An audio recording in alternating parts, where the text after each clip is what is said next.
बलियापुर गांव के पास एक बहुत बड़ा घना जंगल था। वो जंगल एकमात्र ऐसा रास्ता था जहां से शहर आया जाया जा सकता था। पर कुछ समय से वहां से आने जाने वाले लोग रहस्यमय तरीके से मरने लगे थे।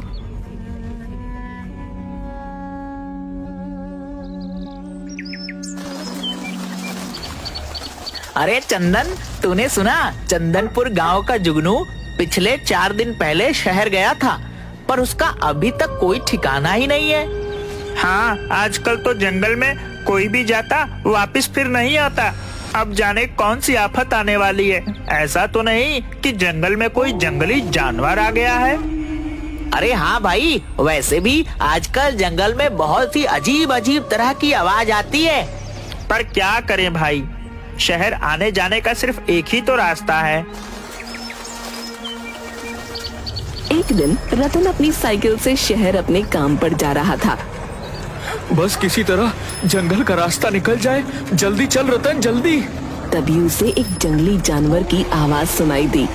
हे भगवान, इतनी खतरनाक आवाज! यह कौन सा नया जानवर आ गया है इस जंगल में? चल रतन बेटा, चल जल्दी जल्दी जंगल से बाहर निकल ले। फिर रतन अपनी साइकिल को और तेज चलाकर जाने लगता है, पर अचानक उसकी साइकिल की चेन उतर जाती है। वो साइकिल को ठीक करने के लिए उतरता है।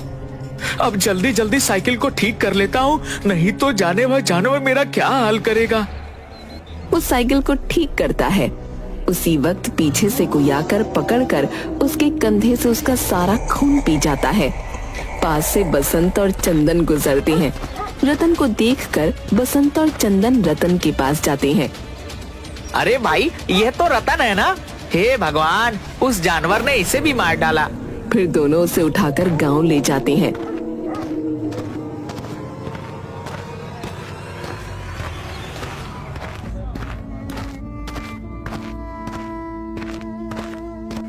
आसपास के गांव में मौत हो रही थी सो हो रही थी, पर अब हमारे गांव में भी उस जानवर का आतंक शुरू हो गया है। अब हम सभी को एक बार जंगल में चलकर देखना होगा और उस जानवर का कुछ न कुछ तो करना ही पड़ेगा। गांव में मातम का माहौल छा जाता है। अगले दिन सभी गांव वाले मशाल लेकर जंगल में जाते हैं। तभी ठोकर खाकर बसंत गिर जाता है। बाकी सभी लोग आगे बढ़ जाते हैं। अरे कहाँ जा रहे हो सब के सब? रुको रुको मेरे लिए। तभी उसे अजीब अजीब सी आवाज सुनाई देती है और वो जैसे ही पलट कर देखता है, नहीं नहीं, उसका भी खून उसी तरह हो जाता है जैसे कि रतन का हुआ था।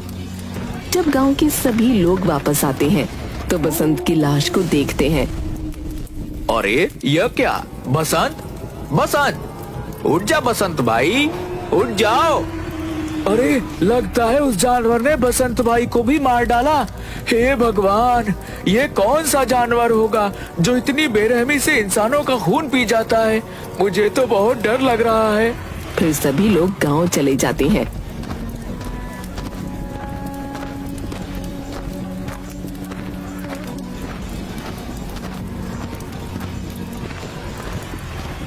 सब लोग गांव की चौपाल पर बैठकर बातें कर रहे होते हैं।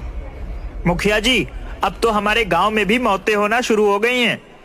हाँ भाई, अब तो कुछ करना ही पड़ेगा, पर जब तक कोई रास्ता ना निकले तब तक जितना हो सके उस जंगल के रास्ते में मत जाना। अरे पर मुखिया जी, गांव से बाहर जाने का सिर्फ एक ही तो रास्ता है। ये तो ऐसा हो गया है मानो आगे कुआं और पीछे खाई। अगर शहर नहीं गए तो भूखे मर जाएंगे, और अगर गए तो वो जानवर हमें खा जाएगा। अब तो बस एक ही रास्ता है, हम सबको मिलकर उस जानवर को मारना पड़ेगा। अरे पर हम सब गए थे उस जानवर को ढूंढने, वह तो हमें मिला नहीं, और बसंत की जान गई वो अलग। तभी खून से लथपथ हालत में मंगलू वहां आता है। अरे मंगलू, ये तेरी हालत कैसे हुई? अरे नहीं नहीं भाई, वो कोई जानवर नहीं है। फिर कौन है?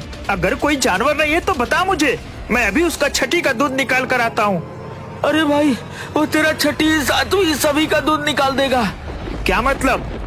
अरे भाई, मैं शाम को शहर से गांव आ रहा था, तभी मेरे सामने एक विशालकाय दानव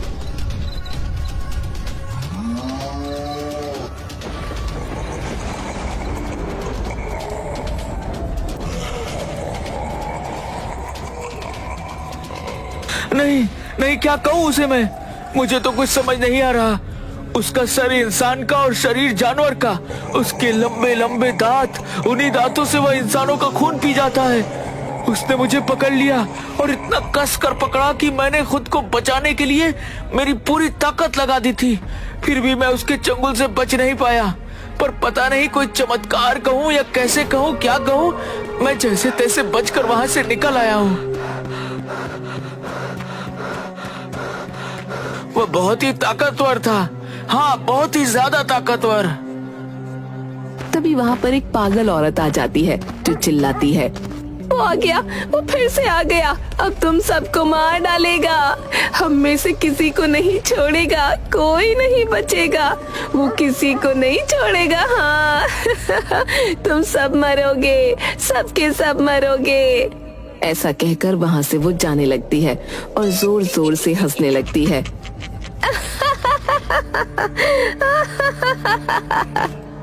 गांव में किसी को भी कुछ समझ नहीं आता। भाइयों, मेरा मत यह है कि गांव में से 4-5 लोग साथ में शहर जाकर जरूरत का सारा सामान ले आए और फिर उस रास्ते से कोई भी नहीं जाएगा। हाँ हाँ मुखिया जी, मुझे भी आपका सुझाव बहुत अच्छा लगा, बिल्कुल अच्छा। हाँ हाँ, हम लोग बिल्कुल ऐसा ही करेंगे। फिर गांव के कुछ लोग मिलकर जंगल पार करके शहर जाने लगते हैं। कोई भी अलग नहीं होगा और सभी लोग अपने हाथों में मशाले ले लो। सभी जंगल तक पहुंच जाते हैं। हमें आते हुए शाम हो जाएगी। जय हनुमान ज्ञान गुण सागर, जय कपीस तिहु लोको उजागर, रामदूत अतुलित बलधामा, अंजनी पुत्र पवन सुत नामा। शाम तक सभी लोग 1 महीने का जरूरी सामान लेकर गांव फिर आने लगते हैं।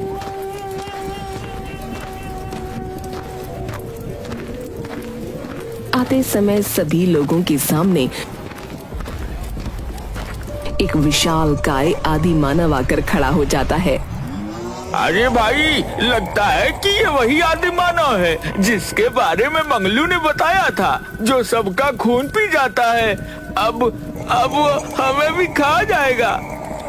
अरे घबराओ मत तुम सब, मैं हूं ना, मैं देखता हूं कि यह आदि मानव हम सब का क्या बिगाड़ेगा। तभी वो आदि मानव एक आदमी को पकड़ लेता है और उसका खून पीने लगता है। बाकी सभी लोग उस पर पत्थर मारने लगते हैं। छोड़ छोड़ उसे छोड़। वो आदि मानव और भी ज्यादा गुस्से में आ जाता है। उसने जिस आदमी को पकड़ रखा था उसे वो दूर पेड़ के पास फेंक देता है। अरे चंदन भाई, अब हम क्या करें? यह आदि मानव तो और भी ज्यादा गुस्सा हो गया है। अब यह हमें से किसी को भी नहीं छोड़ेगा। अब तो हम सभी गए। और उन सभी के पास आने लगता है। वो आदि मानव सबके पास जा रहा था पर चंदन से डर रहा था। अरे ये आदि मानव मेरे पास क्यों नहीं आ रहा? फिर उसे ध्यान आता है कि उसके हाथ में मशाल है। कहीं ऐसा तो नहीं कि मेरे हाथ में मशाल है इसलिए वह मेरे पास नहीं आ रहा? कहीं ऐसा तो नहीं कि ये आदि मानव आग से डरता हो? वो आदि मानव गुड्डू को पकड़ लेता है और उसका खून पीने ही वाला था कि तभी चंदन उस आदि मानव के पास मशाल लेकर जाता है और उसे डरा देता है। सभी लोग वहां से गांव में भाग जाते हैं। गांव जाकर सभी गांव वालों को सारी बातें बताते हैं। पर चंदन भाई, मुझे एक बात समझ नहीं आई कि वह आदि मानव हम सबको पकड़ रहा था पर आपसे क्यों डर रहा था? अरे क्योंकि मेरे हाथों में मशाल थी और वह आदि मानव आग से डरता है, इस वजह से वह मेरे पास नहीं आ रहा था। और तुमने देखा नहीं, मैं जैसे ही मशाल उसके पास लेकर गया वह वहाँ से भाग गया। इसका मतलब है कि हम उस आदि मानव को जलाकर मार सकते हैं। सभी गांव वाले इस बात को सुनकर खुश हो जाते हैं। उनके मन में एक उम्मीद की किरण जाग जाती है। फिलहाल तो कुछ समय के लिए उस जंगल में कोई भी नहीं जाएगा। कुछ दिनों में हम कोई न कोई रास्ता जरूर निकाल लेंगे। चौपाल पर बैठकर सब लोग बातें कर रहे होते हैं। अरे भाई, तुम्हें आवाज सुनाई दी? हाँ हाँ भाई, ये तो उस आदिमानव की ही आवाज लग रही है। कहीं वो आदिमानव गांव में तो नहीं आ गया? हे भगवान, इस शैतान का डर पहले जंगल में ही था और अगर ये गांव में आ गया तो हम सबका जीना हराम कर देगा। इसका कुछ ना कुछ तो करना ही पड़ेगा। तभी जोर जोर से जमीन पर पैर रखते हुए आदिमानव गांव में आ जाता है। अरे भागो भागो, सभी अपने घरों में जाकर छुप जाओ। सभी गांव वाले अपने अपने घरों में छुप जाते हैं। पर वो आदिमानव अब गांव के जानवरों को खाने लगता है और सुबह होते ही गांव से चला जाता है। मुखिया जी, अब तो इस आदिमानव का कुछ ना कुछ करना ही पड़ेगा, नहीं तो हम में से कोई भी जिंदा नहीं बचेगा।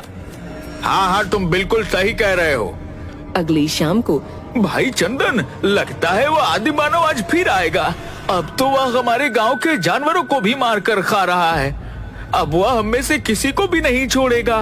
अरे गांव वालों, कब तक इस आदिमानव से भागोगे? एक दिन यह हम सबको खा लेगा। तभी एक पागल औरत वहाँ आ जाती है। हाँ, सही कह रहा है ये। कब तक भागोगे उस आदिमानव से? बरसों पहले वो मेरे पिंकू को भी खा गया था। पर उस आदिमानव को हम मारेंगे कैसे? वो आग से डरता है। हाँ, उसे किसी तरह से आग से जला सकते हैं। फिर वो पागल औरत सभी गांव वालों को तरकीब बताती है। फिर सभी लोग मिलकर एक गड्ढा खोदने लगते हैं।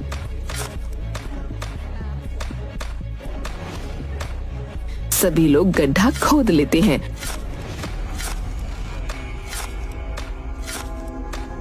और उस पर घास डालकर उसे ढक देते हैं। तभी फिर से आदिमानव गुर्राते हुए गांव में आता है। तभी गांव वाले इधर उधर भागने लगते हैं। फिर चंदन उस आदिमानव को और गुस्सा दिलाने के लिए उस पर पत्थर मारने लगता है और चंदन को देखकर सभी गांव वाले उस आदिमानव पर पत्थर फेंकने लगते हैं। वो आदिमानव चंदन को पकड़ने के लिए आगे बढ़ता है। तभी वो आदिमानव उस बड़े से गड्ढे में गिर जाता है। उस गड्ढे में वो आदिमानव जोर जोर से गुर्राने लगता है। फिर चंदन उस गड्ढे में मिट्टी का तेल डालकर आग लगा देता है और वो आदिमानव तड़प तड़प कर उसी गड्ढे में जलकर राख हो जाता है।